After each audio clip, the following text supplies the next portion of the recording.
Na moja kwa moja mie na kunjua jamvi hili na taarifa kuwa Mahakama Kuu imeidhinisha kuondolewa afisini kwa gavana wa Meru Kawira Mwangaza.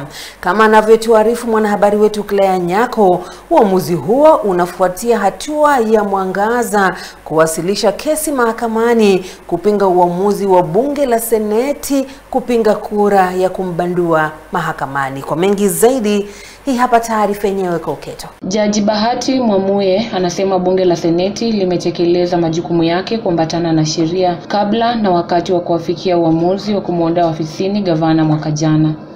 Mwangaza alifika mahakamani kupinga uamuzi huo wa bunge la Seneti akidai alinyimwa haki zake kuambatana na katiba. Proxy wars or resurrecting the ballot box contestations that were determined by the electorate when it chose a particular candidate to hold the office of governor.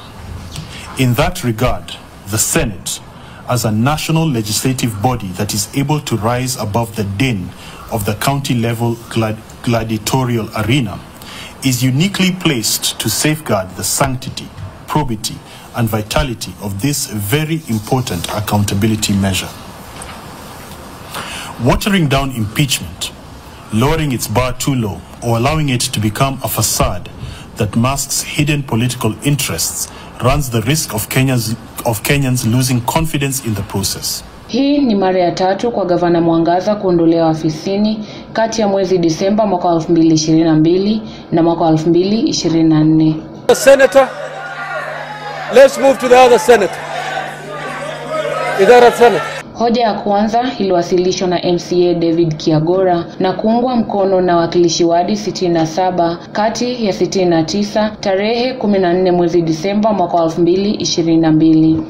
Jaribio la pili liliongozwa na kiongozi wa wengi katika bunge la kaunti ya Meru Evans Mawira, huku wakilishi wadi 55 kati ya 69 wakiunga mkono hoja hiyo, huku 10 wakifeli kuhudhuria kikao.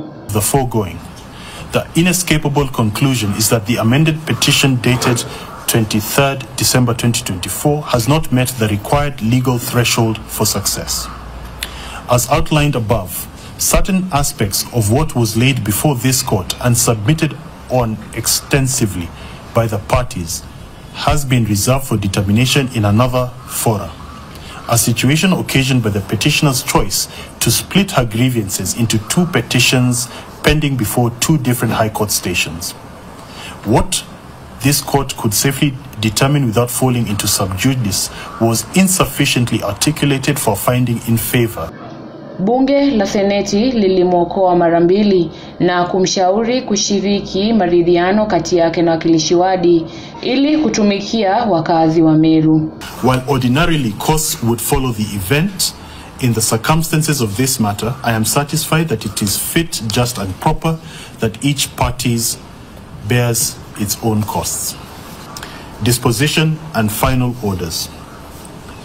Consequently, and for the following reasons, this court finds and determines that A, the amended petition dated 23rd December 2024, which is the subject of the proceedings herein, is found to be without merit. Baada ya majaribio hayo mawili kufeli, naibu kiongozi wa wengi katika bunge la kaunti ya Meru Zipora Kinya aliwasilisha hoja ya 3 iliyoungwa mkono na wakilishi wadi 47, 17 wakikataa kuunga mkono, huku 3 wakifeli kuhudhuria kikao hicho.